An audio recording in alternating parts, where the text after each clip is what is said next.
semuanya? Siap. Bagaimana kabarnya hari ini? Baik. Ada sudah masuk hari ini? Ada. Banyak Pak. Mungkin karena hujan ya. Tadi belajar apa? Jam pertama. Nah, untuk pelajaran kedua, kita hari ini mempelajari tentang pembayaran non tunai. Sebelumnya, ada nggak yang pernah bertransaksi non tunai? Ada. Kamu mas pakai apa mas biasanya? Pakai Imo. Pakai kris ya mas ya? Kris ya. Pernah mengalami kendala nggak? Seperti Kendalanya jaringan non atau transaksi double atau ya double? itu pernah. Nah, nanti bagaimana hal itu bisa terjadi? Nanti kita akan bahas. Coba nanti gambar di sini. Gambar apa? Ayam. Ayam. Terus ini yang barbar itu apa? Nah, kenapa sih sekarang masuk di toko-toko motor, pasar tradisional memakai metode pembayaran kris? Satu-satu. Coba itu mbak yang baju hitam. Kenapa kok pakai kris? Soalnya teknologi sekarang untuk pembayarannya lebih canggih, terus banyak anak muda sekarang juga nggak mau cash. Berarti efek dari digitalisasi ya. Nah, oke. Tujuan pembelajaran kita hari ini adalah yang pertama, menjelaskan konsep umum alat pembayaran non tunai. Yang kedua, menjelaskan kelebihan dan kekurangan pembayaran non tunai.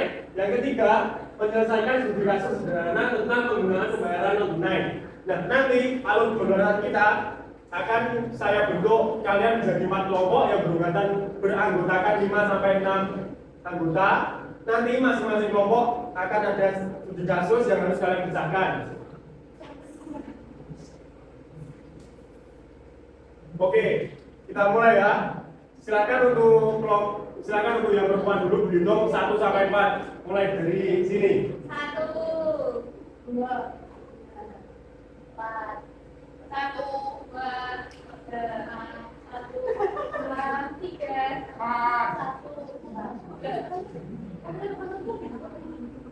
Kalanya 5 Pak. Kenapa? Kelompoknya 4. Oh, yang tadi 5. 5 sampai 6 anggota. Ulang.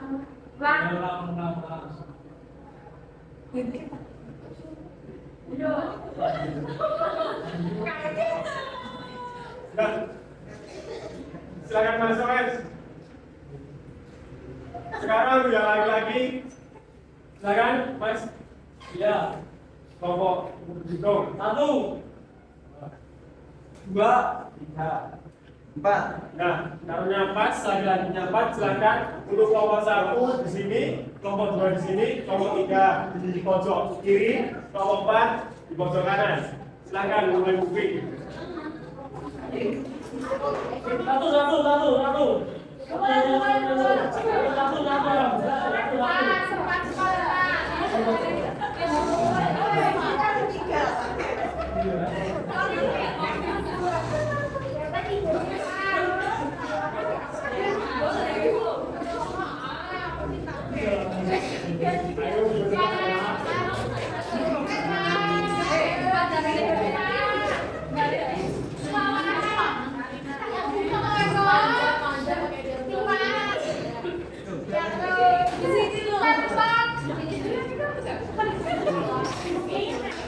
'Bagaimana bisa dimulai? Nah, masing-masing kelompok tolong dipersiapkan 1 lembar kertas dan 1 alat tulis. Silakan tulis di pojok kanan kelompok berapa, sebutannya siapa saja, dan topik yang dibahas. Bisa dipahami?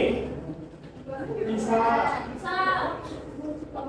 Nah, ini untuk topik pembagian kerja kelompok kalian. Untuk kelompok 1, topiknya mengenai pasar tradisional di Kota X mulai menerapkan kris pada sebagian besar pedagang. Namun, banyak pembeli yang masih memilih membayar tunai karena dianggap lebih mudah. Tugas analisnya 1, 2, 3 dan kelompok 2. Saat jam makan siang, server e-wallet populer mengalami gangguan nasional sehingga pembayaran kris dan transfer gagal. Banyak konsumen panik karena tidak membawa uang tunai. Lalu yang kelompok 3 studi kasusnya, banyak remaja membeli barang lewat marketplace dengan metode pay later. karena mudah dan cepat, namun beberapa dari mereka menunggang tagihan. Yang kelompok 4, beberapa siswa SMA mengeluh karena saldo kartu e-money mereka sering habis saat tidak naik Transjakarta atau yang baru-baru ini Transjatim yang sering jualan dan top up di halte sering antri. Nah, silakan untuk waktu pekerjaannya 5 menit. Nanti setelah pekerjaan selesai dilakukan, ada presentasi dari masing-masing kelompok. Silakan.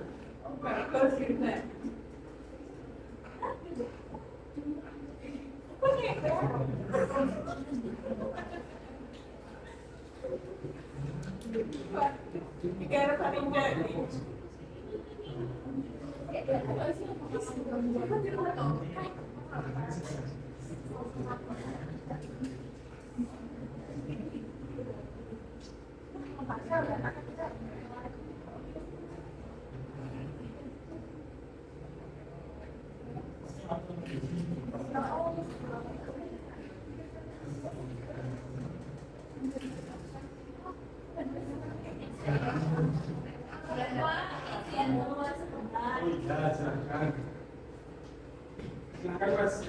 Mas.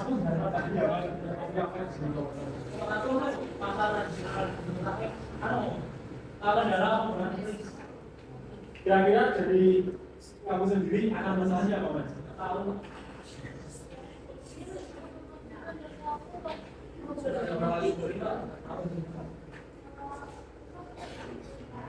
Kamu dalam kamu.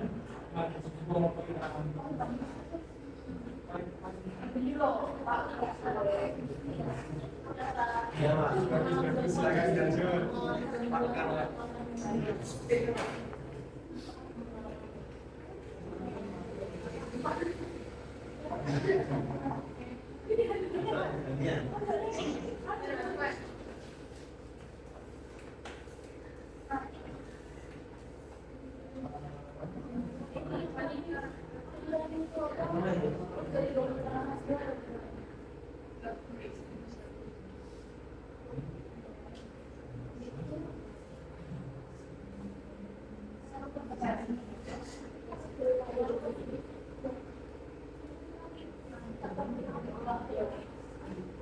Waktunya 3-4 menit.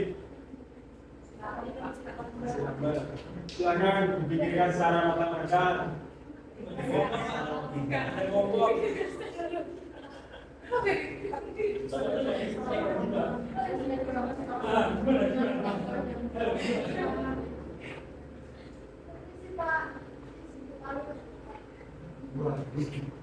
Sudah selesai Pak belum?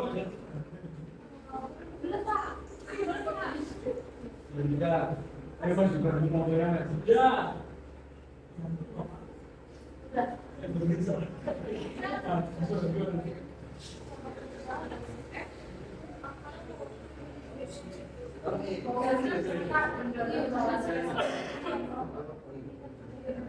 Bayar, silakan diskusi bicara dengan kelompoknya.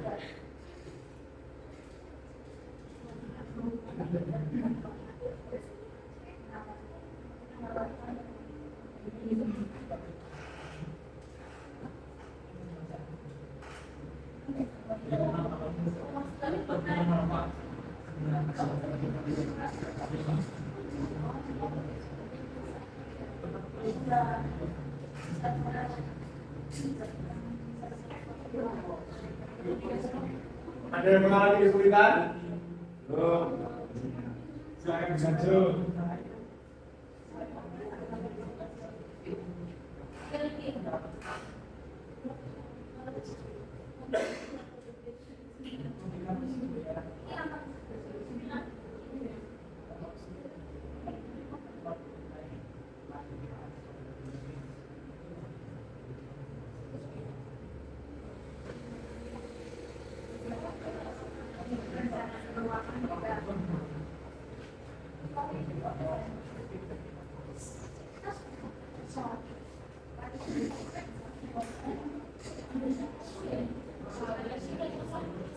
Sudah menemukan solusi? Sudah.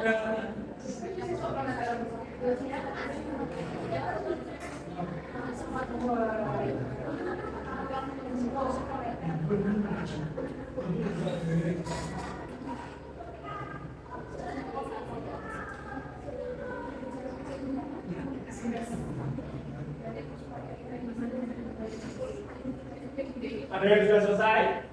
Ayo, yang lain.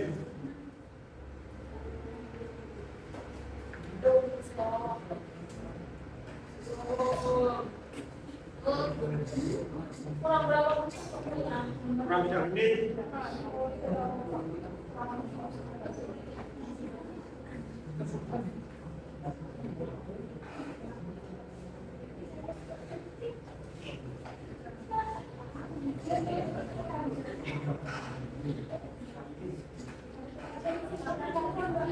Ya Pak, satu Pak. Yeay.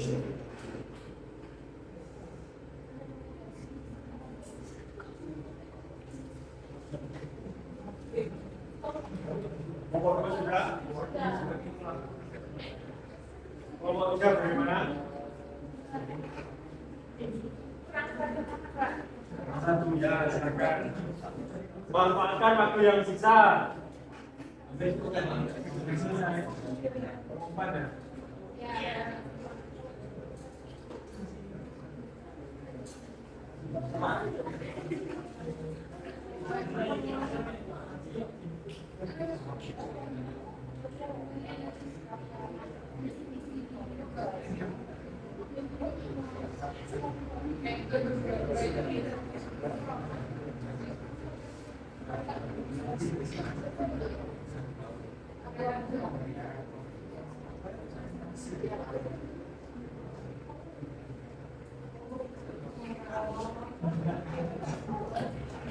Ayo 2 menit lagi.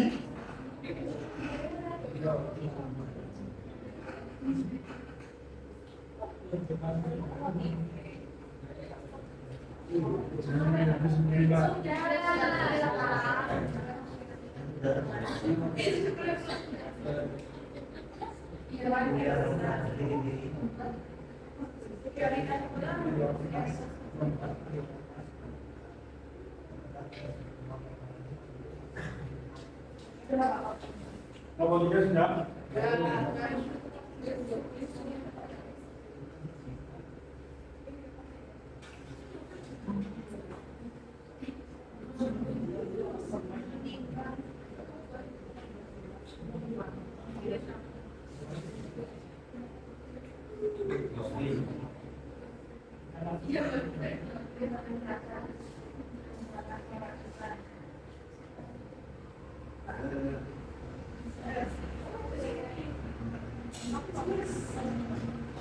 Sudah selesai semuanya? Nah, untuk presentasinya tidak semua kelompok melakukan presentasi. Jadi pada akhir hasil nanti dikumpulkan. Untuk kelompok yang presentasi saya acak. Silakan untuk kelompok 4 melakukan presentasi ke depan. Salah satu saja perwakilan.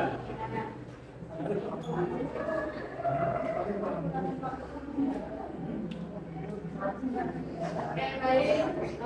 Saya perwakilan dari kelompok 4 akan membacakan hasil diskusi hasil diskusi kami terkait dengan siswa SMA mengeluh karena saat menemani mereka sering habis saat hendak naik Transjakarta. Dan yang pertama yaitu faktor apa saja yang menyebabkan. Yang pertama ada ketersediaan tempat yang terbatas. Kemudian ada literasi digital yang rendah. Dan yang terakhir ada mesin tempat error atau lambat. Kemudian ada manfaat yang sebenarnya yang ditawarkan oleh sistem non tunai ini. Nah, manfaat sistem non tunai ini memudahkan kita untuk bertransaksi lebih cepat, kemudian lebih aman dibandingkan uang tunai, dan yang terakhir itu mudah memantau pengeluaran via riwayat transaksi. Terus yang terakhir apa solusi praktis untuk meningkatkan kenyamanan pengguna. Jadi solusinya itu bisa kita lakukan cek saldo rutin dan untuk mengingat. Kemudian siswa top up online lewat e-wallet atau mobile banking. Kemudian yang terakhir ada kolaborasi dengan sekolah untuk sosialisasi penggunaan e-money. Sudah Pak? Ya. Bagaimana tanggapan dari kelompok lain? Apakah ada masukan dan saran atau ada pertanyaan? Silahkan. Coba Mas, dari kelompok 4 tadi presentasinya kesimpulannya apa? Saya lihat dari tadi nomor sendiri soalnya. Ayo.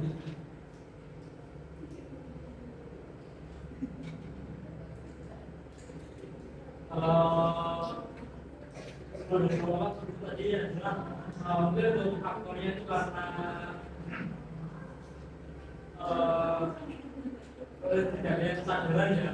Sebenarnya aku asal pakai kris gitu aja terus kan orangnya itu memang makanya itu lebih mudah dalam pengganti mandi karena bisa juga peluang main tapi penggantinya itu mungkin kasih kebetulan dengan sering cek saldo atau gimana gitu Sip. Berapa untuk kelompok 4? Untuk kerjaan bisa saya ambil.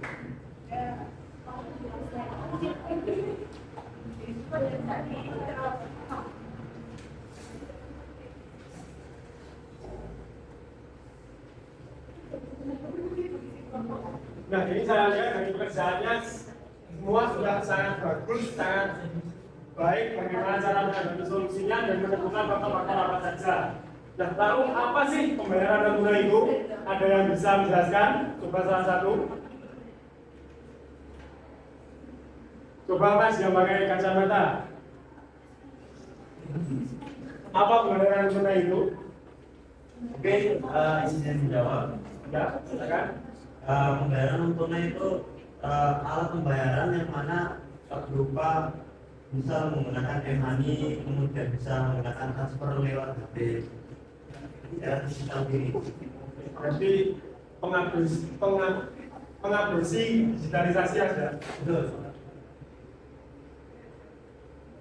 Nah, jadi pembayaran tunai adalah mekanisme pemindahan dana tanpa menggunakan uang fisik, tetapi melalui kartu saldo elektronik atau kode digital. Contohnya ada debit, kredit, e-money, e-wallet, Pridana, OVO, dan GoPay, serta kris. Nah, kan tadi kita berangkat dari masalah. Lalu, mengapa sih penting menggunakan transaksi pembayaran non tunai itu? Yang pertama, lebih cepat dan praktis, transaksi bisa dilakukan dalam hitungan detik tanpa menghitung uang satu persatu. Yang kedua, lebih aman, resiko kehilangan uang lebih kecil dan semua transaksi tercatat. Yang ketiga, efisiensi untuk bisnis dan pemerintah, mengurangi biaya pengelolaan uang tunai serta memudahkan pelacakan transaksi. Mungkin ada yang ditanyakan dari penjabaran materi ini tadi. Nah, tadi kan ditemukan resiko-resiko yang terjadi. Nah, walaupun pembayaran tunai itu terlihat praktis, sistem ini memiliki beberapa tantangan. Yang pertama, kegagalan sistem atau jaringan. Kris bisa error jika sinyal lemah. Yang kedua, keamanan data. Informasi kartu atau akun bisa dicuri jika pengguna tidak berhati-hati. Lalu yang ketiga, kesalahan teknis. Saldo bisa terpotong 2 kali atau transaksi tertunda. Seperti transaksinya siapa tadi yang saldonya terpotong 2 kali.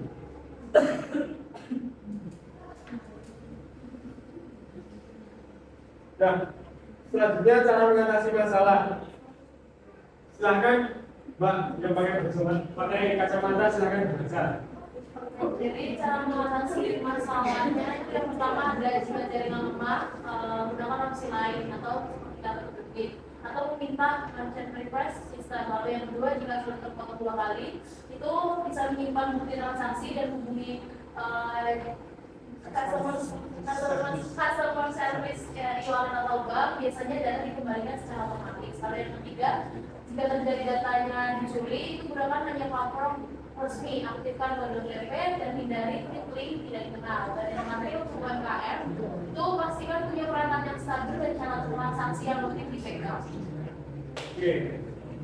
Nah, dari pembelajaran kita dari awal hingga akhir dapat ditarik kesimpulan. Coba Mbak pakai baju hitam, apa yang penting dari pembelajaran kita hari tadi? Hari ini yang terpenting yaitu kan kita SDR digitalisasi ini dan gimana cara kita untuk bisa memanfaatkan teknologi yang sudah ada dan juga bisa mengatasi masalah-masalah Jadi inti dari pembelajaran kita hari ini, pembelajaran non tunai itu membuat efisiensi waktu kita menjadi lebih praktis. Namun terdapat resiko-resiko yang mungkin terjadi. Bagaimana cara kita mengetahui sistem kerjanya saja, serta menggunakan aplikasi yang legal dan penggunaan yang bisa dan aman. Nah, dari keseluruhan tadi mungkin ada yang ditanyakan?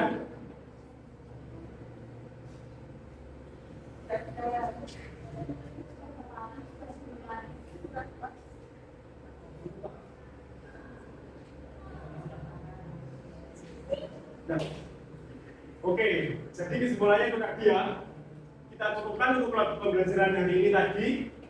Nah, untuk materi minggu depan kita akan mempelajari tentang lembaga bank. Jadi siapa yang mengeluarkan alat pembayaran, siapa yang mengawasi, siapa yang mengatur sistem pembayaran kita. Bisa dipahami? Untuk untuk penguatan materi ini tadi, silakan nanti mengerjakan buku paket halaman 120.